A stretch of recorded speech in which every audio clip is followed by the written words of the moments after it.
What's the hardest part of being an identical twin? My parents were obsessed with me, and my twin Connie being identical down to the smallest detail.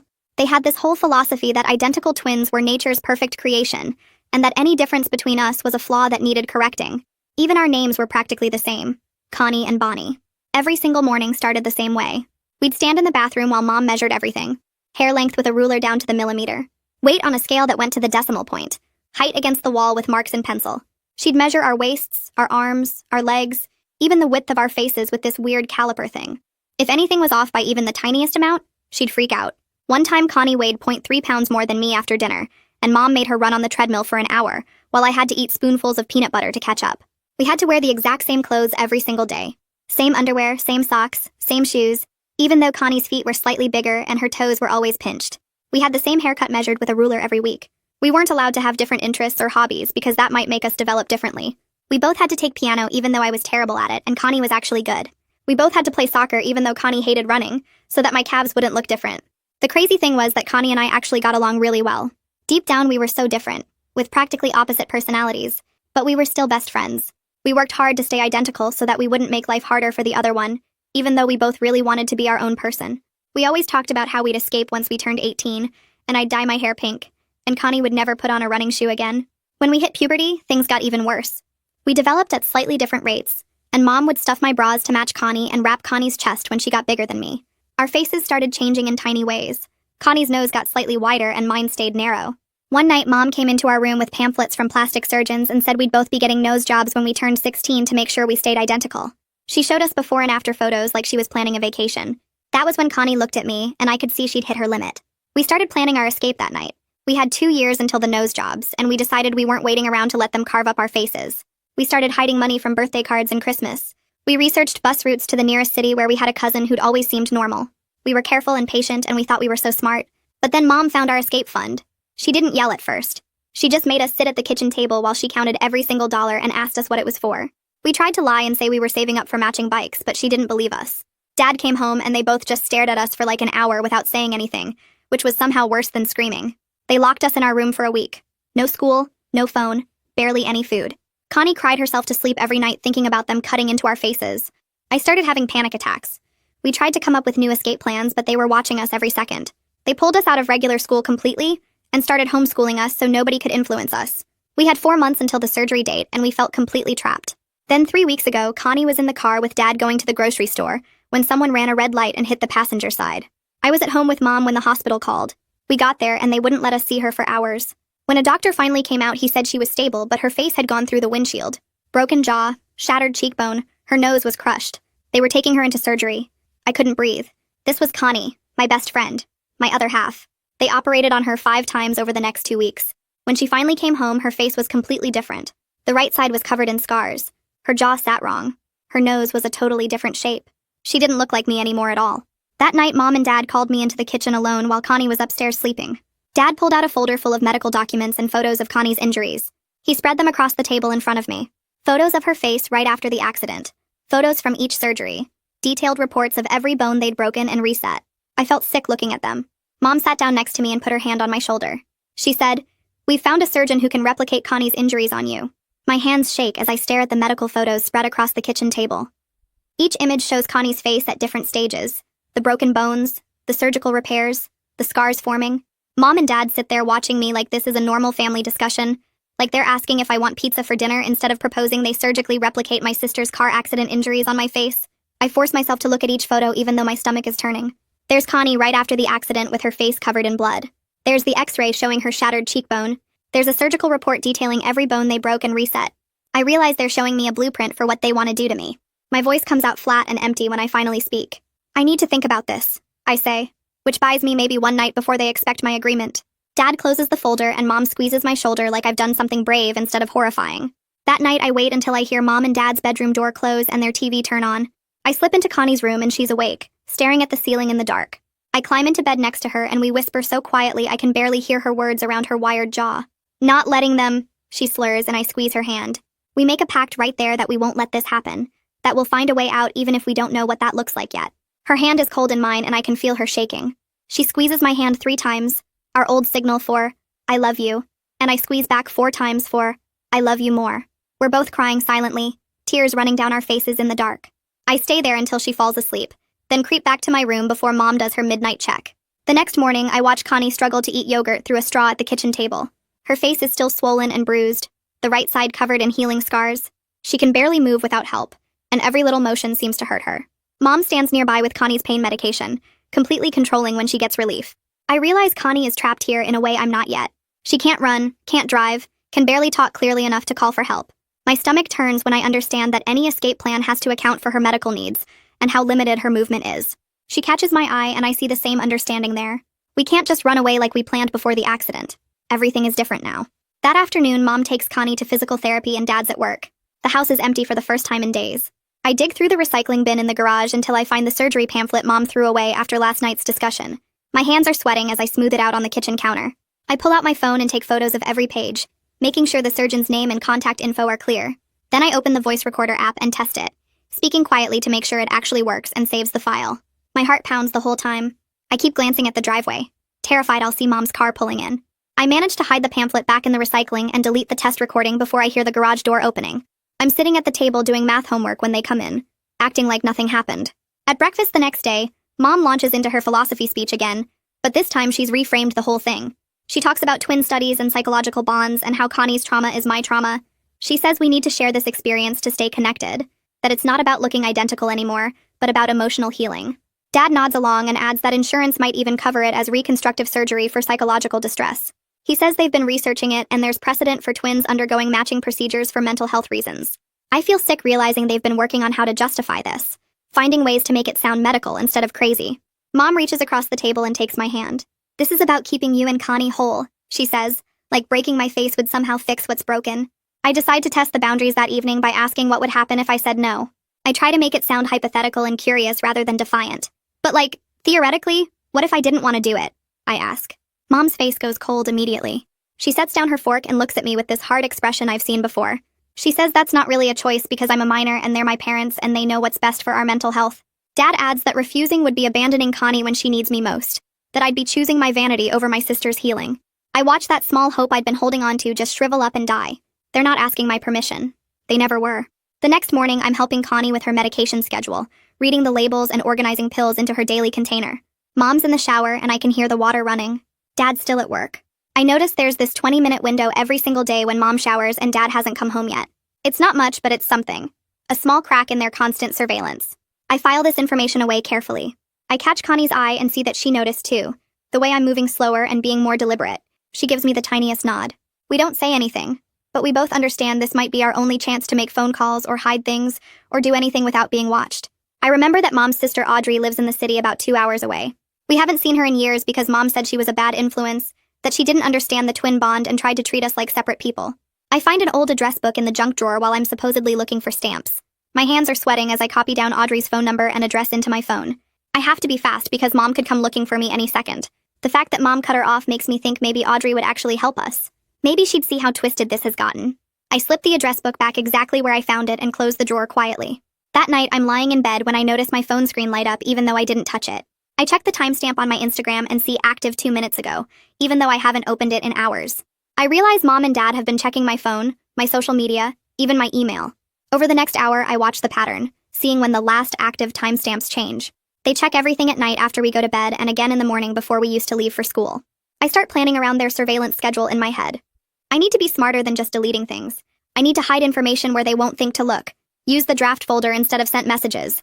Maybe use apps they don't know about. The next morning during that medication window, I set my phone to record and leave it on the kitchen counter while I walk toward the bathroom. I call out that I need to use the bathroom and leave the phone sitting there like I forgot it. Through the bathroom door, I can hear Mom and Dad talking in the kitchen. I flush the toilet to make noise, wash my hands slowly. When I come back, I grab my phone casually and slip it into my pocket. Later, when Connie's napping, I listen to the recording with earbuds in. Mom's voice comes through clearly telling Dad that we need to schedule my surgery soon, that the longer we wait, the more Bonnie might resist. And that doctor, Yoon, seemed too ethical, so maybe we need to find someone else. My hands shake when I listen to it, but I've got proof now of what they're planning. I save the file 3 different ways and hide my phone under my mattress. That afternoon, I'm in the hallway when I hear this weird sound coming from the bathroom. I push the door open and find Connie standing in front of the mirror, just staring at her reflection. Her whole body is shaking and she's crying, these awful choking sobs that hurt to listen to. The right side of her face is still so swollen and the scars are dark red and angry looking. Her jaw sits wrong, like it doesn't quite fit anymore. She tries to talk through the wires holding her jaw together, and I can barely understand her, but I catch the words monster and sorry and ruined everything. I move next to her and put my arm around her shoulders, careful not to bump her face. I tell her she's beautiful and this isn't her fault. I say it over and over while she cries against my shoulder.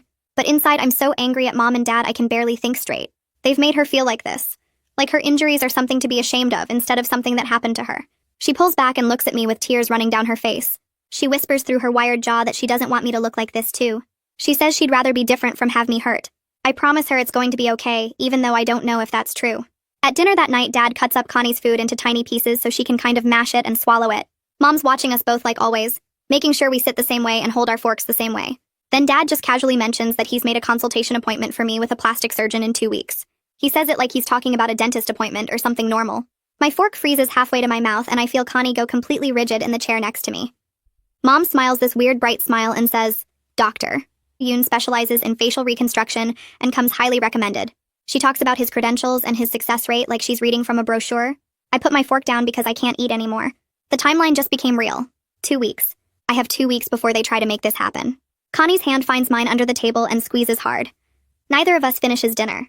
That night after Mom and Dad finally go to bed, I dig through Dad's desk in the dark and find an old USB drive pushed to the back of a drawer. My hands are shaking. So bad I drop it twice before I can plug it into my laptop. I copy the audio file from my phone onto the drive, then I open my email. I draft a message to myself with the audio file attached, but I don't send it. I just save it as a draft where they might not think to look. Then I start a new draft addressed to Audrey's email that I found in that old address book. I type help in the subject line and attach the audio file.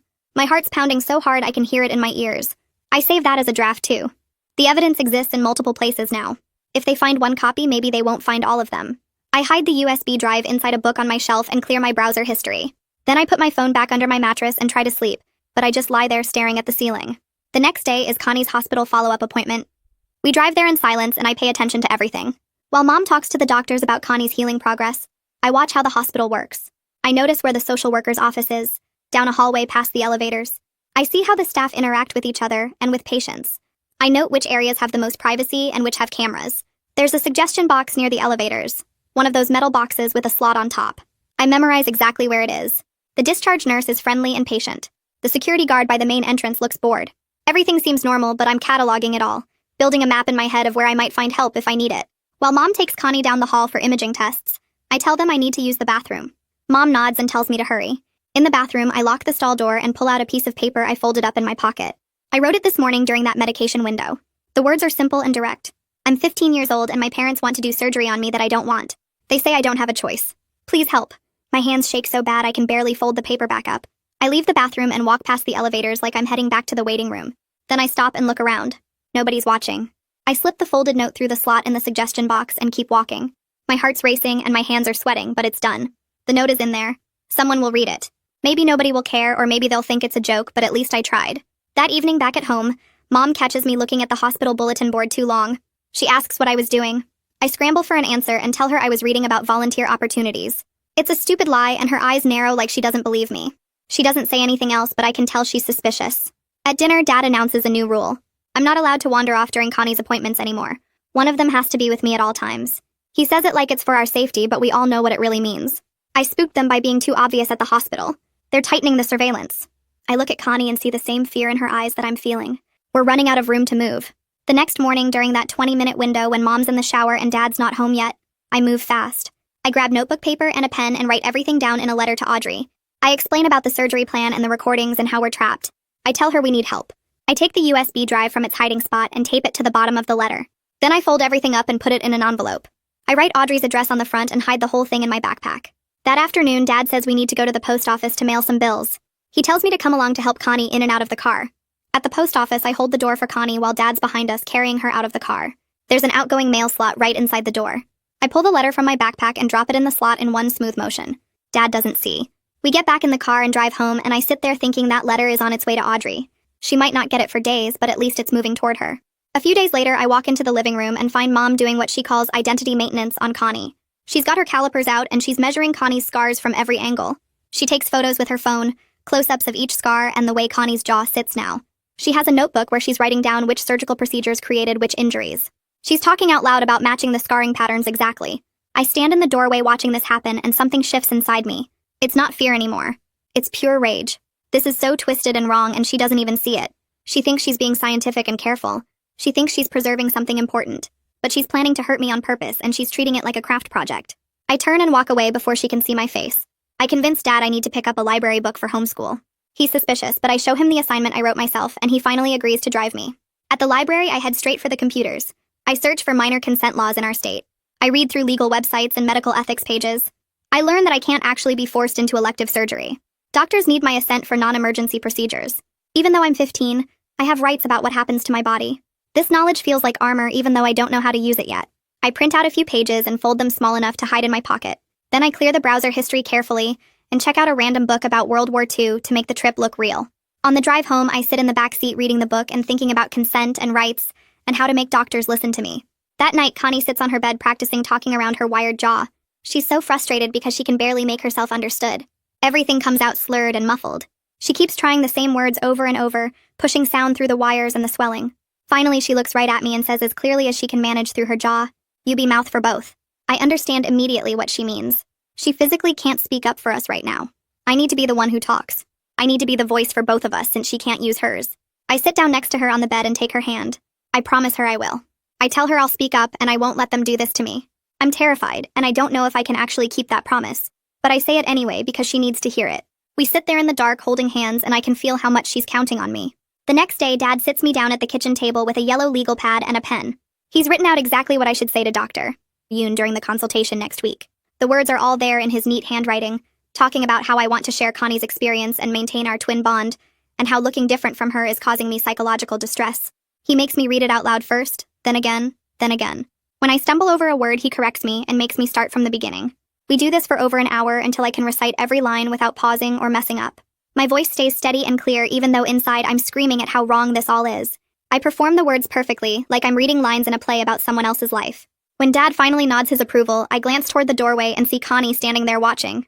Her face is still swollen and bruised, but I can see tears running down her cheeks. She turns and walks away before Dad notices her. 3 days later, we're back at the hospital for Connie's regular checkup with the surgeon who did her reconstruction. Mom helps Connie out of the car and into the waiting room while I follow behind carrying Connie's medication bag. We check in at the desk and sit down in those uncomfortable plastic chairs. About 20 minutes into our wait, a woman in business casual clothes walks over with a clipboard. She introduces herself as Eloise Quigley and says she's a social worker who checks in with patients recovering from major facial trauma. Mom sits up straighter and puts on her helpful parent smile. Eloise asks Connie routine questions about pain levels and mobility and whether she's getting enough support at home. Connie nods and tries to answer through her wired jaw, but most of her words come out unclear. Mom jumps in to translate and explain how well we're all coping as a family. But I notice Eloise's eyes. They're sharp and focused as she looks between me and Connie and our parents. She asks if we're getting any counseling, and Mom says we're handling everything privately as a family. Eloise makes a note on her clipboard. I feel something shift in the air, like maybe this woman sees that something isn't right here, but I'm too scared to say anything with Mom sitting right there monitoring every word. When Eloise asks if there's anything else we need, I take a breath and force myself to speak up. I use the exact words from my lie at the last appointment and ask about volunteer opportunities at the hospital. Eloise pauses for just a second, then reaches into her folder and pulls out a pamphlet about the teen volunteer program. She hands it to me and says I can call her office anytime if I want to learn more. Mom looks pleased that I'm showing initiative. Later that evening back at home, I'm looking at the pamphlet more carefully, and I notice there's handwriting on the back. It's Eloise's direct office number written in blue pen. I stare at those digits and suddenly understand what just happened. We established a code. If I ask about volunteering, it means I'm not safe. She gave me a way to reach her directly. I hide the pamphlet inside my pillowcase with the other important papers. The next morning at breakfast, Mom announces that she's scheduled my consultation with Dr. Yoon for next week. She says it cheerfully like she's telling us about a fun family outing. Dad nods and says the appointment is on Thursday afternoon. I watch Mom pull out a thick folder from the kitchen counter. She's printed out all of Connie's medical records and surgical reports. There are photos and procedure notes and billing statements all organized with colored tabs. She spreads them across the table, showing Dad how she's arranged everything chronologically. I realize they're moving faster now. Maybe they sensed my hesitation at the last hospital visit. Maybe they noticed me paying too much attention to the social worker. They're speeding up the timeline before I can build any more resistance. That night, I'm in the bathroom brushing my teeth when I hear Mom and Dad talking in their bedroom next door. The walls are thin enough that I can make out most of what they're saying if I stay quiet. I grab my phone from my pocket and open the voice recorder app. Mom is coaching Dad on how to present everything to Dr. Yoon. She says we need to frame it as corrective symmetry for the twins' mental health rather than cosmetic matching. She tells Dad we should emphasize my psychological distress at looking different from Connie now. Make it sound like I'm the one asking for this procedure. Make it seem like I'm suffering from the separation. I hold my phone against the wall and let it record every word. My hands are shaking, but I keep the phone steady. They talk for almost 15 minutes about their strategy, and I capture all of it. When they finally stop talking, I save the file and hide my phone in my pocket. I feel sick at how planned out this is, how they're treating my face and my body like a project they need to manage correctly. The next afternoon, Connie has a complete breakdown. We're in our room and she's trying to do her physical therapy exercises when suddenly she just starts crying. The sobs make her jaw hurt worse, but she can't stop. She grabs my hand hard enough that her nails dig into my palm. Through her wired jaw, she makes me promise that I won't let them do this to me. She says I should run away if I have to. She says she'd rather look different from me forever than have me hurt on purpose. I promise her, even though I have no idea how I'll actually keep that promise. I realize the full weight of being her protector now when she's supposed to be my identical other half. We're supposed to be equal, but right now she's trapped by her injuries and her dependence on Mom for medication and wound care. I'm the one who still has mobility and options. Over the next few days, I start photographing everything I can in secret. I take pictures of the surgery pamphlets when Mom leaves them on the counter. I photograph the folder of Connie's medical records when it's sitting on the kitchen table. I take pictures of Mom doing her daily measurements of our faces and bodies with her calipers and rulers. I photograph the lock Dad installed on our bedroom door, the kind that only opens from the outside. Each photo feels like building a case, even though I don't know who I'm building it for yet. I just know I need proof of what's happening here.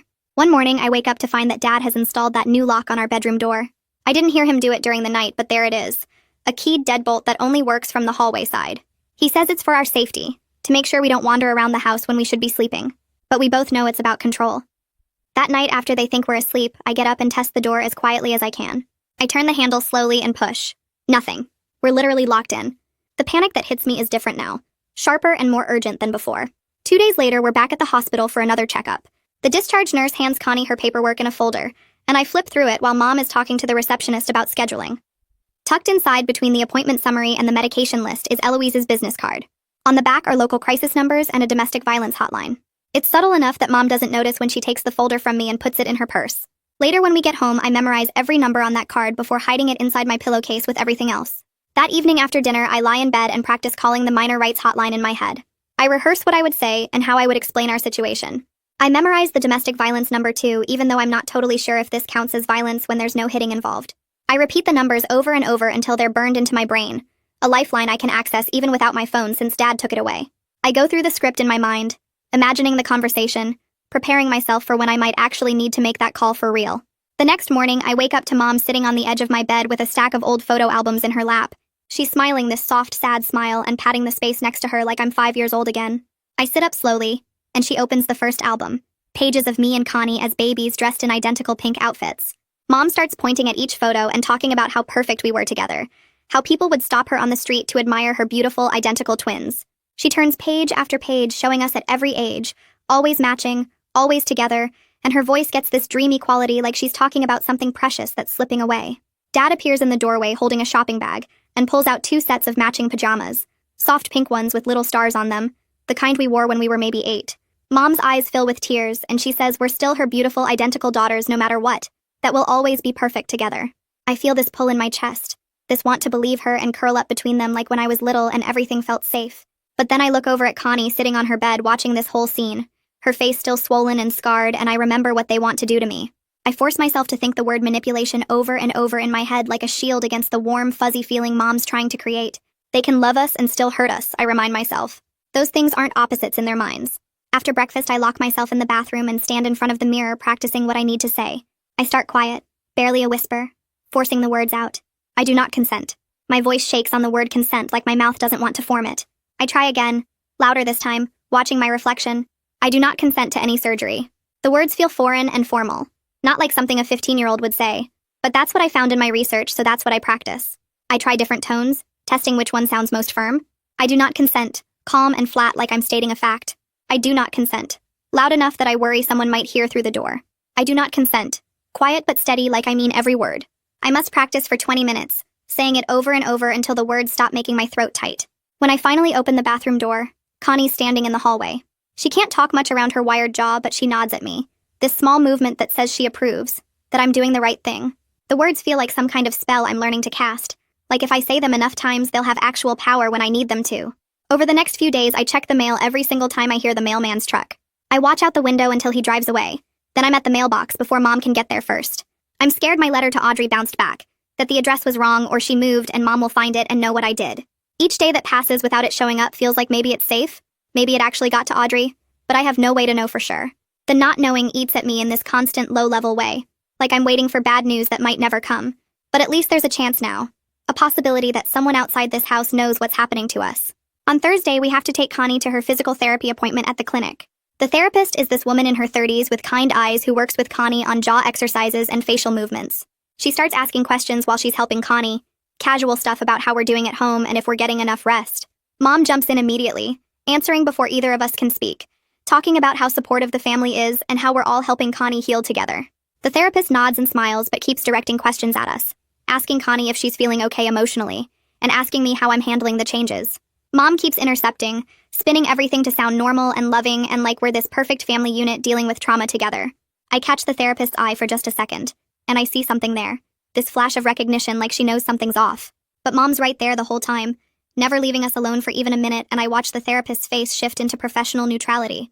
She can't do anything with our parents hovering and monitoring every word. I want to scream at her that we need help, that this isn't normal, but my voice won't work with Mom staring at me. It's this special kind of frustration, having an adult right there who notices something's wrong but can't actually help us. The morning of the consultation with Dr. Yoon, I barely sleep at all. I'm running on pure adrenaline and fear by the time we get in the car. During the drive, I force myself to pay attention to everything, memorizing the route like I might need to know it later. I count the turns, noting which streets have businesses and which are just houses. I watch for bus stops and payphones, anything that might be useful if I needed to run. At Dr. Yoon's office, I scan the waiting room immediately, looking for exits and bathrooms and anywhere I could go if things went bad. The receptionist sits behind a desk filing her nails, looking bored and normal, and I wonder if she has any idea what kind of appointments happen here. Mom checks us in, and we sit in hard plastic chairs, and I keep my hands folded in my lap so nobody can see them shaking. A nurse calls us back after maybe 10 minutes and leads us to a consultation room with a big desk and chairs. Dr. Yoon comes in a few minutes later carrying a folder, and he shakes everyone's hands and sits down across from us. He's probably 50 with gray hair and glasses, professional looking in a white coat. Mom and Dad launch into their whole prepared speech about twin symmetry and psychological bonds, talking over each other in their rush to explain. Dad pulls out all of Connie's surgical records and spreads them on the desk, showing Dr. Yoon the before and after photos of her injuries.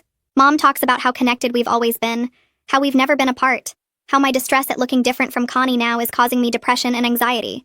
They make it sound so reasonable, like they're just concerned parents trying to help their daughter's mental health. They talk about our psychological bond and how important it is for twins to maintain their connection. Dr. Yoon listens carefully and takes notes, his face completely neutral and professional. He asks questions about Connie's recovery and looks at all the medical records. I can't tell what he's thinking at all, if he believes them or if he sees through it. My heart's pounding so hard I can feel it in my throat. Finally, Dr. Yoon closes the folder and turns to look directly at me. He asks what I want, his voice calm and even. The room goes quiet, and I feel Mom and Dad both staring at me, waiting for me to say my rehearsed lines about wanting to share Connie's experience. I take a breath and force myself to speak clearly, even though my voice wants to shake. I say exactly what I practiced in the bathroom mirror. I do not consent to any surgery. I am 15 years old, and I am being coerced by my parents to have procedures I don't want. The words come out steady and firm, and I watch Mom's face turn white and then red. The silence that follows feels like it lasts forever. Dr. Yoon nods slowly and closes the folder in front of him. He says he cannot and will not perform any procedures without my clear consent, that medical ethics and state law require patient agreement, especially for minors in non-emergency situations. His voice is firm when he says this, looking at my parents instead of me. He suggests we meet with a family therapist and a social worker before any surgical decisions are made. Mom starts arguing immediately, saying I'm just confused and scared, that I don't understand what's best for my mental health. But Dr. Yoon doesn't budge, repeating that he won't operate without my consent, and that's final. I feel this huge rush of relief crash through me, but it's mixed with pure terror about what's going to happen when we get home. In the car on the way back, Mom and Dad don't say anything at first. They just sit in this cold silence that feels worse than yelling. The quiet stretches on and on until we pull into our driveway. Then the second we're inside the house, they explode. Mom starts shouting about how I betrayed Connie, how I abandoned our twin bond, how selfish I'm being. Dad says I'm making Connie feel worse about her injuries by refusing to share them with her, that I'm choosing to make her feel like a monster. The guilt hits me like something physical, this weight crushing down on my chest. But I look over at Connie standing in the hallway and she's shaking her head no, telling me without words that I did the right thing. Her eyes are saying don't listen to them, and I hold on to that even as Mom keeps yelling. That night after they finally stop and leave us alone in our room, I pull out all my printed transcripts of the recordings I've made. I've been keeping them hidden in my pillowcase, but now I need better spots, places they won't think to look. I take the first copy and slide it inside a random book on my shelf, an old textbook they'll never open. I tape the second copy under my desk drawer, flat against the wood where you can't see it unless you pull the drawer all the way out. The third copy goes into the lining of my winter coat hanging in the closet, tucked into a small tear in the fabric. I'm methodical and calm about it, moving past the fear into something that feels more like determined survival. Each hidden copy feels like insurance against being silenced, proof that exists even if they take my phone or lock me up again. The next evening, I have maybe 15 minutes before they take my phone for the night, so I check my email fast while pretending to do homework. There's a message from an account I don't recognize, just a random string of letters and numbers. I open it and my heart starts pounding when I see it's from Audrey. The message is short and says she got my letter and she believes me and she can drive down this weekend. At the bottom it says delete this email in all caps. I delete it from my inbox and then go to trash and delete it again, making sure it's completely gone. Then I just lie there in bed staring at the ceiling while Connie sleeps next to me, and for the first time in weeks I feel like maybe we actually have a chance. Like maybe someone's coming to help us. 2 days later, we're sitting at breakfast and Dad puts down his coffee mug and announces they've found another surgeon who can see us next week. He says the doctor runs a private clinic out of state and accepts cash payment only. Mom smiles and adds that he's very discreet, an understanding of unique family situations, and the way she says it makes my skin crawl. My stomach drops because I realize they're shopping around for someone unethical enough to do this without my consent, someone who won't ask too many questions if the money's right. They're running out of options with legitimate doctors, so now they're looking for the kind of person who operates in the shadows. We're running out of time, and I can feel the walls closing in again just when I thought maybe we had breathing room. At Connie's next hospital follow-up a few days later, we're in the exam room and Mom's talking to the nurse about medication schedules. Eloise appears in the doorway and asks if she can check in on how we're doing. Mom waves her in and keeps talking to the nurse, not really paying attention. Eloise walks over to where I'm sitting and asks me some routine questions about how I'm handling Connie's recovery. And while she's talking, she slips a folded paper into my hand. Her fingers press it into my palm, and then she moves away like nothing happened. I tuck it into my sock immediately, feeling the paper crinkle against my ankle. Later, when I'm in the bathroom at home, I pull it out and unfold it carefully. It's a safety plan worksheet with questions about safe adults I can contact, possible escape routes from my house, emergency numbers to call. There are sections for listing people who might help, and places I could go if I needed to leave quickly. I fill it out sitting on the closed toilet lid, writing tiny so I can fit everything in. My answers paint this picture of just how trapped we are, how few options we have, how the locks on our door mean we can't even get out of our room at night. When I'm done, I fold it back up and hide it inside my pillowcase with the flip phone. That night, I wait until I hear Mom and Dad's bedroom door close and their TV turn on. Then I grab the flip phone and lock myself in the bathroom with the shower running to cover any sound. I dial the calling card number Audrey included in her email, then punch in her number. She answers on the second ring and her voice is quiet. We talk fast and quiet, establishing a code word in case I need help immediately. If I text her the word matching from any number, she'll call 911 and come straight here no matter what. She tells me she's already talked to a lawyer friend about custody options and emergency placements, that she's been researching what it would take to get us out.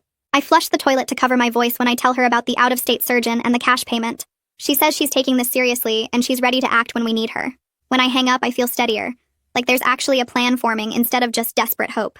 The next morning at breakfast, Dad tells me to hand over my phone. He says my attitude lately means I've lost phone privileges until I can be more cooperative.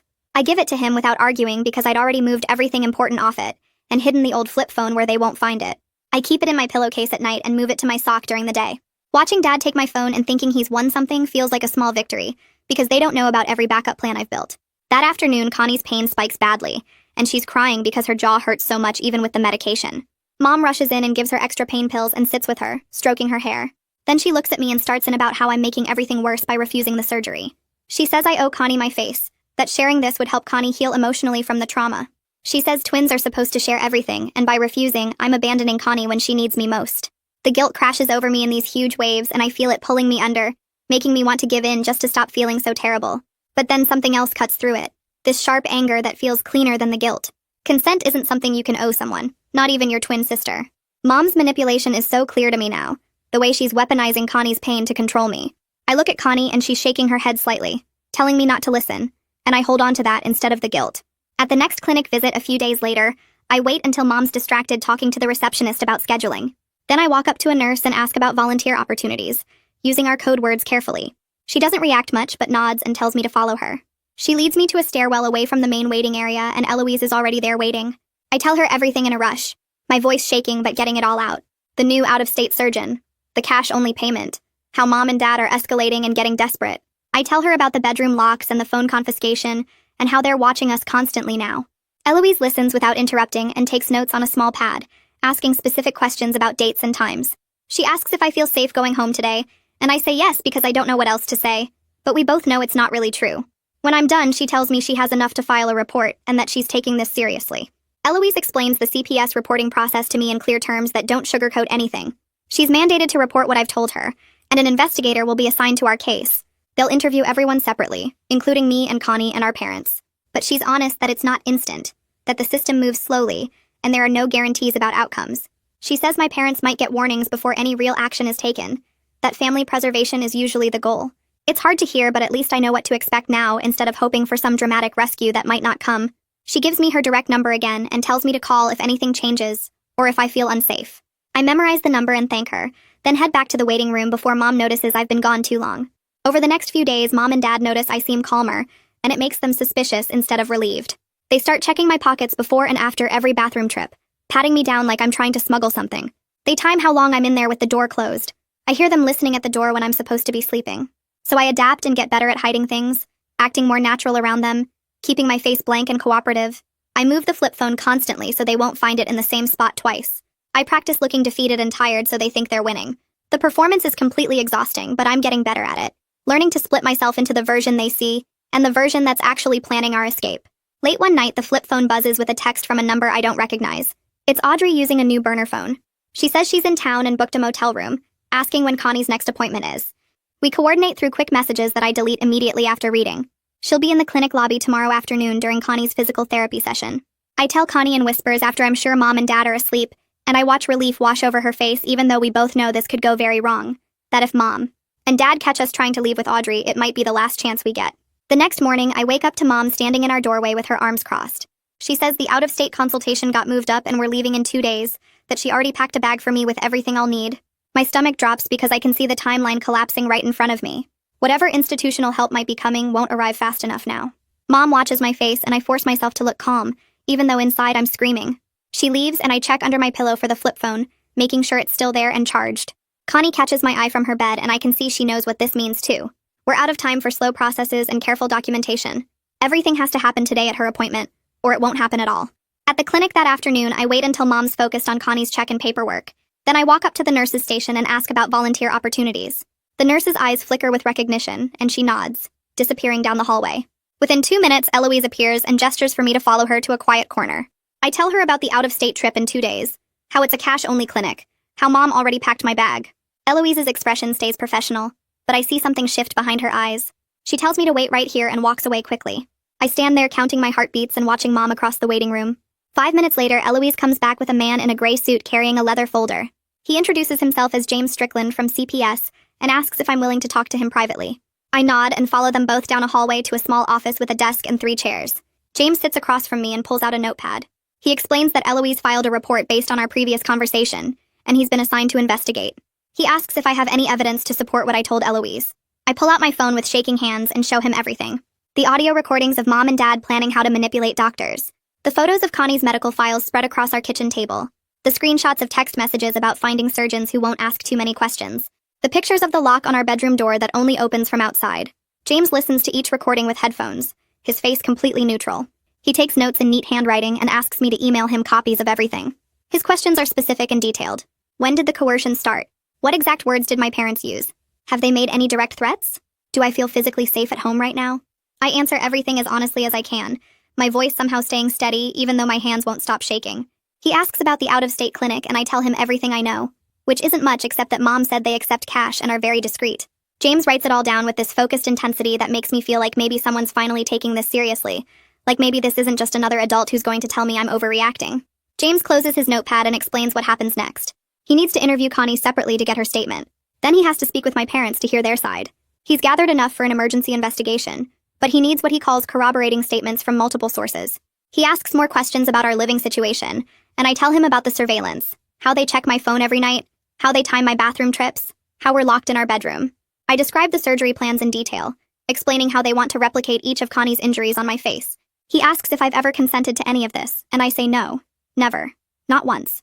James writes everything down in his careful handwriting, and I watch the pages fill up with our story, with proof that this is really happening. When he asks if there's anything else I should tell him, I mention Audrey and how she's willing to take us in if we need somewhere safe to go. He writes down her contact information and tells me that's very helpful to know. The interviews are taking way longer than a normal appointment should, and I can hear Mom's voice getting louder in the waiting room. She's demanding to know what's taking so long, asking why we need so much time for a routine follow-up. A nurse tries to calm her down, but Mom's not having it. Through the door, I hear her say this is ridiculous, that she's Connie's mother and she has a right to know what's happening.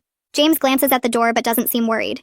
He thanks me for my time and asks me to wait in the office while he interviews Connie. I sit there alone for a few minutes, my heart pounding so hard I can feel it in my throat. Finally, James comes back with Eloise and they lead me out to the waiting area. Mom immediately stands up and starts asking what took so long, why they kept me away from her for over an hour. The clinic receptionist is watching nervously, and I see a security guard standing near the desk. Eloise quietly suggests I stay near the security area, while James talks to Connie and I do exactly what she says. James takes Connie into the same office and closes the door. I can't hear what's happening, but I can see Mom pacing back and forth, her face getting redder.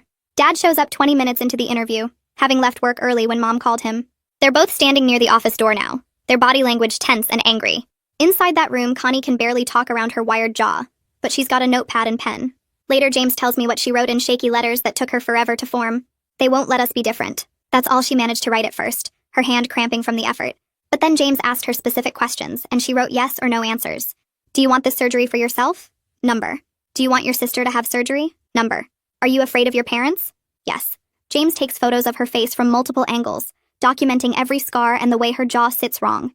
He asks to see our bedroom, and Connie draws him a map showing the lock on the outside. She writes down that we're not allowed to have different interests, or wear different clothes, or be apart from each other.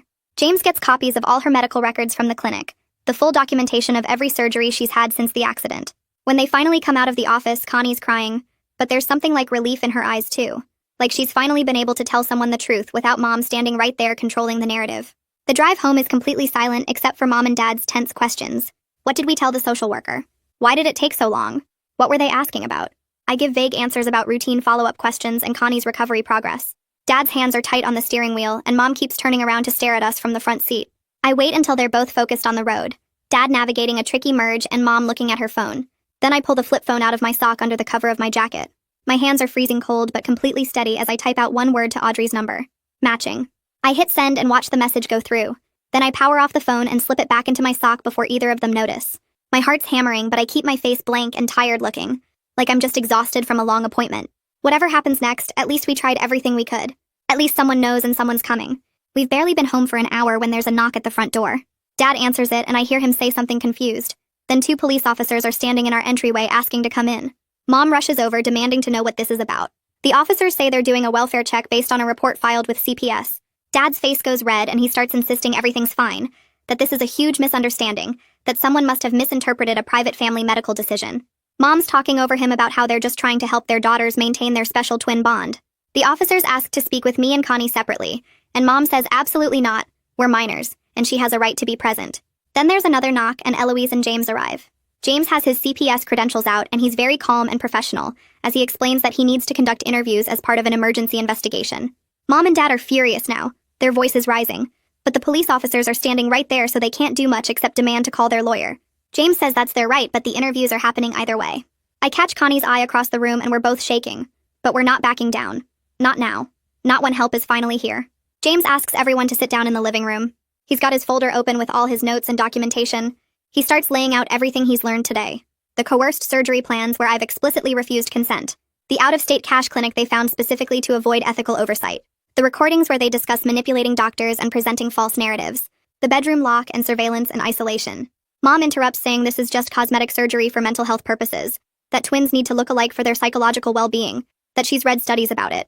Dad adds that they're our parents so they can make medical decisions for us, that we're too young to understand what's best for our mental health. But James cuts through all of it. He points out my explicit refusal of consent on record. He explains the difference between necessary medical care and elective cosmetic procedures. He talks about the coercion patterns and the fact that they were actively seeking providers who would bypass proper protocols and informed consent requirements. The evidence is right there in the recordings, in their own words. Mom starts crying and Dad's threatening to sue CPS and everyone in this room. The police officers stay quiet but alert, watching everything. James remains completely calm and methodical, just presenting fact after fact from his investigation. By the time it gets dark outside, James makes a phone call, then another one. He comes back and says he's authorized an emergency kinship placement with our cousin Audrey. Mom's crying harder now, saying we can't take her babies, that we're destroying their family. Dad's yelling about lawyers and rights and how this is government overreach. But James has his paperwork, and the police are still there. And within 30 minutes, Audrey's car pulls up outside. She comes to the door and I've never been so relieved to see anyone in my life. James explains that we need to pack essentials, that we can come back for more belongings later with supervision. I grab our important documents from Dad's file cabinet, birth certificates and social security cards and medical records. I get Connie's medications from the bathroom, all her pain pills and antibiotics. We throw clothes into bags while Mom follows us around crying and begging us not to do this. Dad's on the phone with a lawyer, his voice sharp and angry. The police officers escort us out to Audrey's car with our bags. I take one last look at the house where we grew up, and I feel this weird mix of relief so intense I can barely breathe, and grief for the parents we thought we had, the family we thought we were. Connie's crying silently next to me as we drive away, but she reaches over and squeezes my hand 3 times. I squeeze back 4 times and we don't look back. The next morning, I wake up in Audrey's motel room, disoriented for a second before I remember where we are. Connie's still asleep on the other bed, her face slack and peaceful in a way I haven't seen in weeks. My phone rings and it's James. He says he contacted Dr. Yoon yesterday to inform him about the investigation. Dr. Yoon then reached out to the out-of-state clinic to warn them about our case and the coercion involved. The clinic canceled our appointment immediately. Apparently they're now under investigation themselves for other ethical violations, other families where they performed procedures without proper consent protocols. Mom and Dad's entire plan is completely dismantled. There's no surgery happening, no trip out of state, no doctor willing to touch this case now that it's flagged with CPS. I thank James and hang up. Then I just sit there on the edge of the bed feeling tension I didn't even know I was holding, finally start to uncoil from my shoulders and chest. We're not safe forever, I know that. There's still court hearings and legal processes and who knows what Mom and Dad will do next. But right now, in this moment, we're away from that house and nobody's carving up my face and that's enough. I look over at Connie sleeping and I let myself feel the relief, even though I'm still waiting for the other shoe to drop. Over the next week, we pack up our stuff from the motel and move into Audrey's apartment in the city. It's a small 1-bedroom place on the 3rd floor of an old building with creaky stairs and thin walls. Audrey gives us her bedroom and sets herself up on the couch with blankets and a pillow. The apartment smells like coffee and old books, and it's cramped with 3 people instead of 1, but nobody's measuring our faces or locking doors from the outside. James calls to say there's a hearing scheduled in 5 weeks to figure out long-term placement. Audrey takes time off from her job at the library to help us get settled, showing us where everything is and making space in her closet for our clothes. Connie and I share the double bed, and the first night there, I wake up at 3 in the morning and just lie still, listening to Connie breathe next to me and realizing I can actually breathe too without someone watching. The second day at Audrey's apartment, we meet with a legal aid attorney named Pia Stanford, who's been assigned to represent us in the custody stuff. She's maybe 30 with short dark hair and glasses, and she talks to us like we're actual people instead of kids who don't understand anything. She spreads out papers on Audrey's kitchen table and explains what's going to happen at the hearing, what rights we have, what the judge will want to know. We spend 3 hours that first meeting going over everything that happened, and Pia takes notes on her laptop while we talk. She asks specific questions about the surgery plans and the recordings and the bedroom lock, writing down exact dates and details.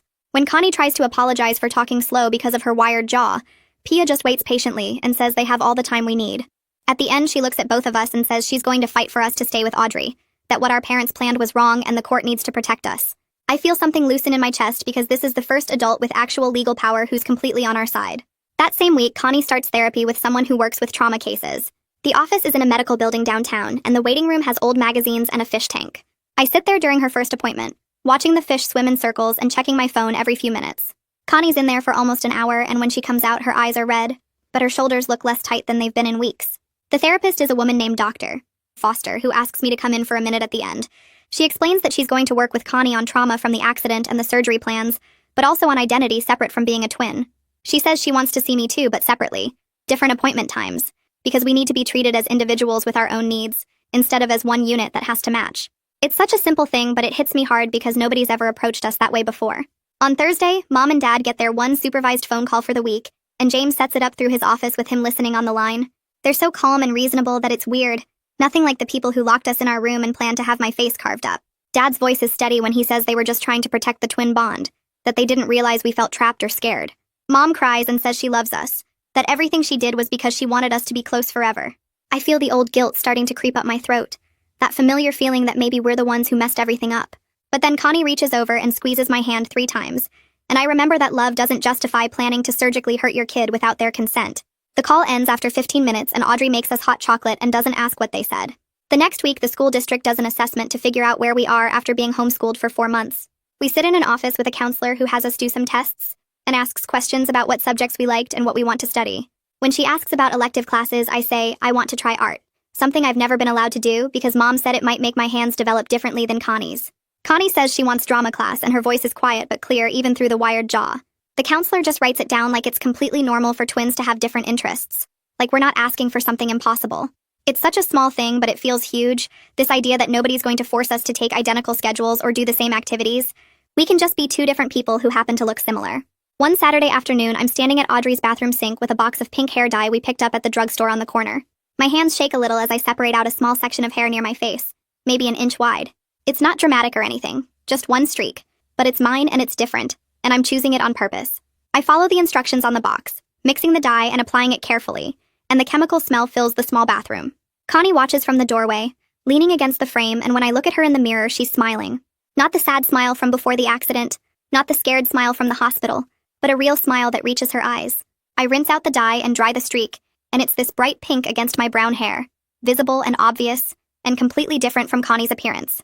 She reaches out and touches it gently, and I realize she's actually happy to see me look different from her for the first time in our lives. The day before the hearing, Pia comes over to Audrey's apartment, and we sit at the kitchen table going over what's probably going to happen. She's honest about the fact that this won't be a clean break, that family court tries to keep parents involved when possible.